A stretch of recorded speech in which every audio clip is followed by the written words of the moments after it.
Good evening. We are coming to you live from Switch TV's main studios in Nairobi. This is Breaking Today, and thank you for joining us.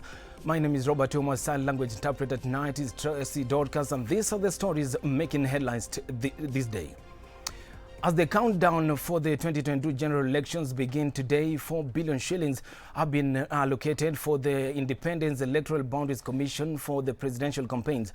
According to the Electoral Body's chairperson Wafula Chebukati, the general elections will cost taxpayers a whopping 40.3 billion shillings. Now, Caroline Suma opens our reporting this evening. 1 year countdown to 2022 general elections begin today, and the polls body says it is ready to conduct the exercise. Of 1 year countdown, that is 365 days to election day.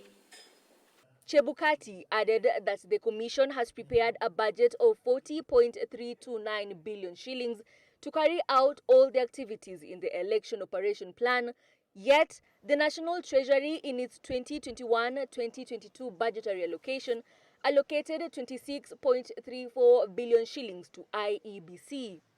For purposes of the 2022 general election, the Commission... The Kenyan government has not yet issued an official statement on the whereabouts of the Turkish business person Harun Aydin, after confusion emerged on the whereabouts of if he was deported or he left the country voluntarily.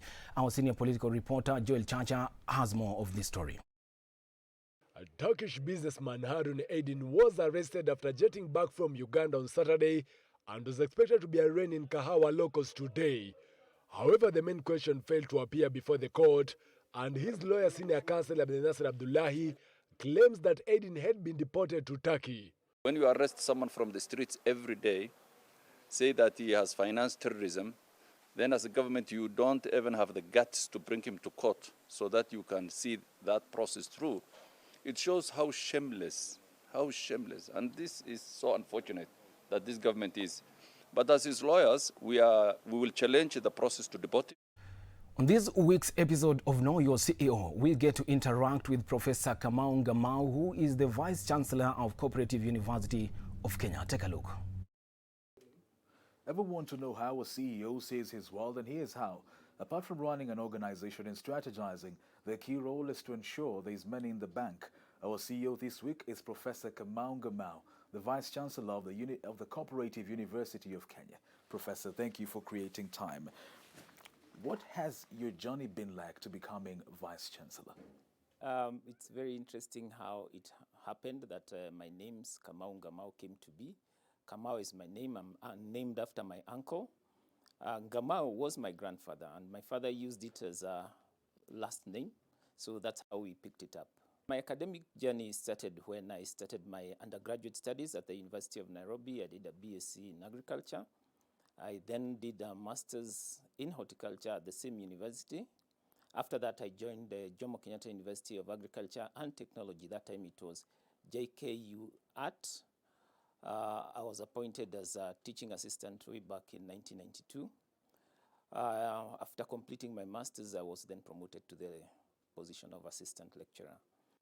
So I joined the Cooperative University College of Kenya in 2015. Actually, I was appointed at the end of 2014, but I reported in January 2015. Now, let's head to matters sporty.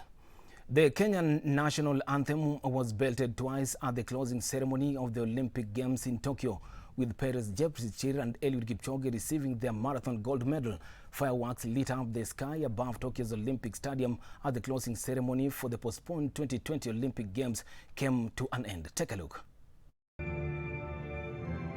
No other national anthem rang louder than the Kenyan one. One could see the joy on our athletes' faces as Kenya's anthem played in Tokyo. All this happened as our starmen and women came to collect their medals. Eliud Kipchoge and Perez Jepchirchir were awarded at the closing ceremony, with their fellow compatriot Bridget Koskei picking silver. The closing ceremony kicked off with the arrival of the Japanese What a joy, what a joy, what a joy for Team Kenya. That's all we had for you this evening. My name is RobertKe. Sign language interpreter has been Tracy Dorcas. Do have yourself a good evening. Always keep it switch. You will love it.